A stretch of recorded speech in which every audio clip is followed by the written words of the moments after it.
Bismillahirrahmanirrahim. Di video kali ini kita akan mengenal post type yang ada di WordPress sebelum kita belajar cara membuat custom post type, dan juga agar kita tahu apakah benar-benar kita membutuhkan custom post type ataukah cukup menggunakan post type yang sudah ada, ya, yaitu post dan page misalnya yang sudah ada, yang kita kenal ya. Misalkan ada yang lain, misalkan media, ada attachment, ini juga termasuk dari post type yang ada di WordPress. Nah, ke semua post type yang ada di WordPress itu tersimpan dalam satu tabel namanya WP Post. Ya, yang membedakan nanti di sini di kolom post type ini ya. Kalau kita lihat datanya di sini, ya, di sini ada post, ada page, ada WP Global Styles, ada attachment, ada podcast, ini custom post type ya termasuknya ya. Ada simple di case apa ini, kemudian WP template path, ini juga beberapa custom post type yang sudah ada ya, yang sudah ada di WordPress. Nah, untuk itu kita juga harus mengenal dulu nih perbedaan antara post dan juga page agar kita tahu nanti apa yang kita butuhkan, apakah mirip seperti page ataukah seperti post gitu ya. Nah, ini post, ini page. Kita lihat di sini pertama di post ya. Di post itu ada kategoris dan juga ada kolom tags. Sementara di page itu enggak ada ya. Di page itu tidak ada. Ini menggambarkan bahwasanya page ini dia sifatnya umum gitu ya, sifatnya umum, tidak terkelompokkan dengan kategori ataupun tags ya. Sementara post sudah jelas ya, dia dikategorikan, dia ditandai di tags ya dengan satu yang sama, misalkan di sini uncategorized ya. Misalkan kita bikin kategori baru, misalnya di sini misalnya bisnis. Ah, gitu ya. Kita bikin bisnis di sini, postnya kita bisa kategorikan di sini menjadi bisnis misalnya. Jadi ini akan membedakan antara post yang satu dengan post yang lain. Sementara page tidak ya. Semuanya sama dalam kedudukan yang sama gitu ya. Nah, itu dari sisi pengelompokan. Kemudian dari sisi fungsinya, pada umumnya page ini digunakan untuk halaman-halaman statis ya, atau timeless yang tidak berkaitan dengan waktu. Jadi di page ini semuanya datanya sifatnya statis. Contohnya misalnya halaman untuk kontak, halaman untuk privasi policy atau term of service, ataupun misalkan about us misalnya.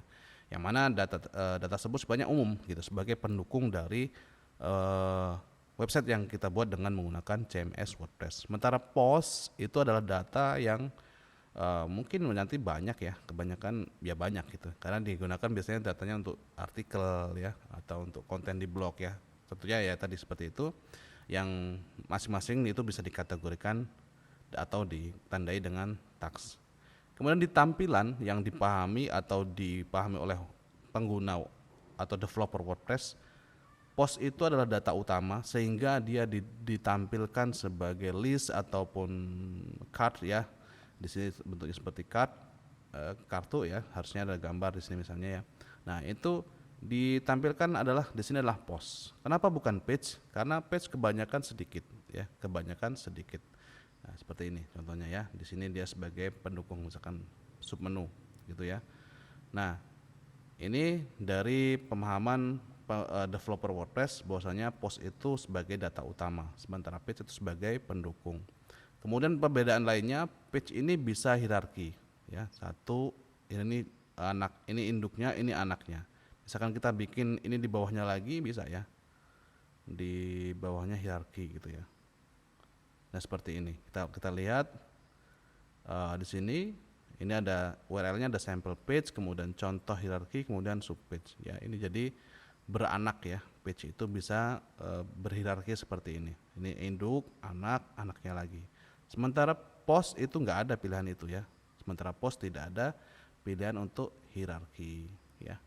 Nah, itulah perbedaan dari post dan page. Nah, pertanyaannya apakah kita akan membutuhkan custom post type? Nah, kita lihat apakah data yang ingin kita tampilkan itu berbeda dengan post ataupun page ya. Kemudian itu dari sisi perbedaannya ya, apakah butuhnya itu dari sisi apakah cukup dengan menggunakan post saja ya, kita nggak perlu menggunakan custom post type. Kalau misalkan nanti kita ternyata kita beda nih, karena contohnya misalkan kita ingin menampilkan konten yang sifatnya dia adalah PDF misalnya atau buku misalnya, buku yang bisa di read ya, reader misalnya ya. Nah, kita bisa membuat custom post tab kalau memang itu seperti itu. Yang artinya memang berbeda, benar-benar berbeda dengan custom post tab yang ada ini. Misalkan nanti juga apakah data itu bisa akan ditampilkan sama bercampur dengan post ataupun tidak. Kenapa? Karena nanti di sini ketika di temp pada umumnya user menggunakan temp itu kalaupun dia post datanya berbeda itu akan ditampilkan sama seperti ini gitu ya. Kecuali kita juga buat custom temnya ya, kecuali kita buat custom temnya karena ini cara panggilnya langsung ya, post type post gitu, langsung tampil semuanya. Misalkan datanya kita berbeda dan strukturnya berbeda, maka mungkin akan sedikit aneh gitu ya.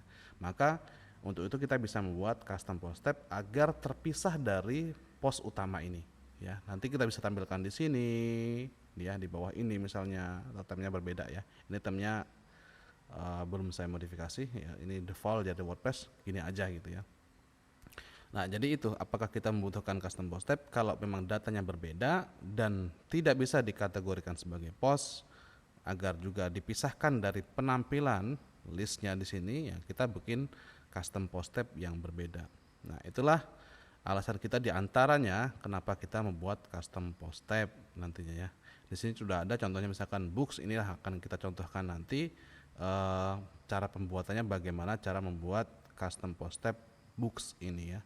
Kita ingin buat dia sedikit berbeda dengan post dan juga page, akan tetapi disimpan dalam database yang sama. Nah, pertanyaan kembali, apakah kemudian adanya custom post tab ini akan memberatkan performa dari WordPress? Jawabannya adalah tidak. Kenapa?